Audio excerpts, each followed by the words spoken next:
নমস্কার বন্ধুরা, কেমন আছেন সবাই? আশা করি ভালো আছেন।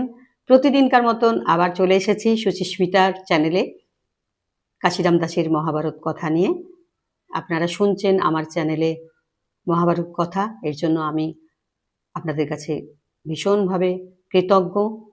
অনেক ধন্যবাদ আপনাদের এবং শুভেচ্ছা। প্রতি পর্বে যেমন বলি বন্ধুরা, আজকেও তেমন বলছি।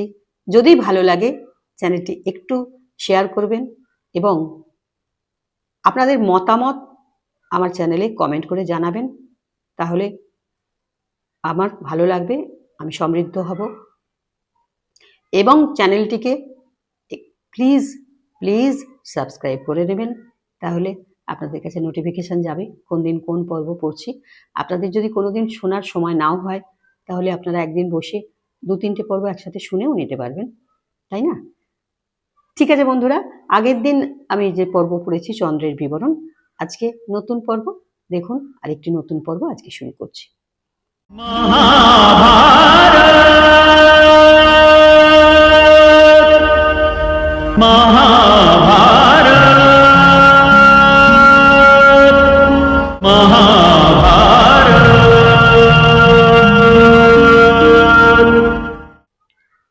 শুক্রস্থানে কচের মন্ত্রগ্রহণ। এই মন্ত্রগ্রহণের কাহিনী আমরা আজকে আমি পড়ছি, আপনারা শুনছেন। শুরু করছি।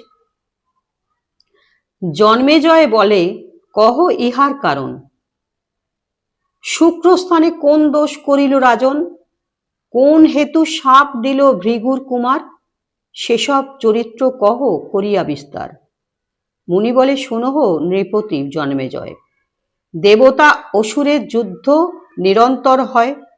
নিজ নিজ হিত সবে বাঞ্ছা করি মনে। দুই দলে পুরোহিত কইল নিয়োজনে। বৃহস্পতি পুরোহিত করেন বাসব। দৈত্য বংশে পুরোহিত হইল ভার্গব। যুদ্ধ কত দৈত্য বধ করে যত দেবে, সকল জিয়ান শুক্র মন্ত্রের প্রভাবে। সঞ্জীবনী মন্ত্র ভৃগুপুত্রের অভ্যাস। যত মারে তত জিয়ে নাহিক বিনাশ। যুদ্ধে যত দেবগণ হয়তো নিধন, জিয়াতে না পারেন অঙ্গিরা নন্দন। শুক্রের প্রভাবে দেবগণ চমৎকার, সকলে মিলিয়া এক করিল বিচার। কচ নামে ছিল বৃহস্পতি নন্দন, তাহারে বলিল তবে সব দেবগণ। বৃষপর্ব পুরে হয় শুক্রের বসতি, তোমা বিনা যাইতে না পারে কোনো কৃতি। শিষ্য হইয়া শুক্রস্থানে কর অধ্যয়ন, দেবযানী তার কন্যা করিবে সেবন।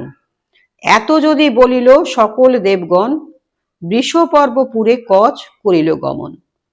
শুক্রের চরণে কচ করি নমস্কার, প্রত্যক্ষেতে পরিচয় দিল আপনার।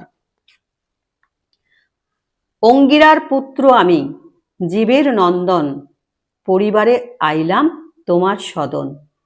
এত শুনি শুক্র তারে করিল আশ্বাস, পড়াবো সকল শাস্ত্র এই অভিলাষ। শুক্রের আশ্বাসে কচ আনন্দিত মন, ব্রহ্মচর্য আদি বিদ্যা করেন পঠন। বিবিধ প্রকারে কচ শুক্রে সেবা করে, ততোধিক সেবে কচ তাহার কন্যারে। করজোড়ি থাকে কচ দেবযানী আগে, অবিলম্বে আনে কচ যাহা কন্যা মাগে। নৃত্য গীত বাদ্যে সদা তোষে তাঁর মন, আজ্ঞাবর্তী হইয়া তার থাকে অনুক্ষণ। হেন বতে ৫০০ বৎসর গেল, গাভী রাখিবারে শুক্র কচে নিয়োজিল। গোধন রক্ষণে কচ নিত্য যায় বনে, দৈত্যগণ তাহারে দেখিল একদিনে। জানিল দেবের গুরু তাহার নন্দন, মায়া করি আসিয়াছে মন্ত্রের কারণ। তবে সব দৈত্যগণ কচেরে মারিয়া, তীক্ষ্ণ খড়গে খণ্ড খণ্ড করিল কাটিয়া। অস্থি মাংস যতেক শার্দুলে খাওয়াইল, কচে মারি দৈত্যগণ নিজ ঘরে গেল। সন্ধ্যাকালে গাভীগণ প্রবেশ নগরে, কচ নাহি গাভীগণ প্রবেশিলে ঘরে। কচ নাহি, দেবযানী হইল চিন্তিত, কান্দিয়া পিতার ঠাঁই জানায় তরিত। গাভীগণ আইল ঘরে, কচ না আইল। সিংহ ব্যাঘ্র দৈত্য কি অরণ্যে মারিল?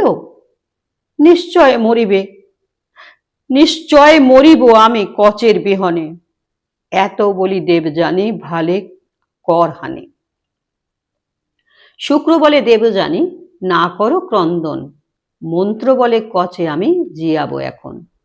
আইসো কচ, আইসো কচ, আইসো কচ বলি শুক্র 3 ডাক দিল। মন্ত্রে প্রভাবে কচ আসি উত্তরিল।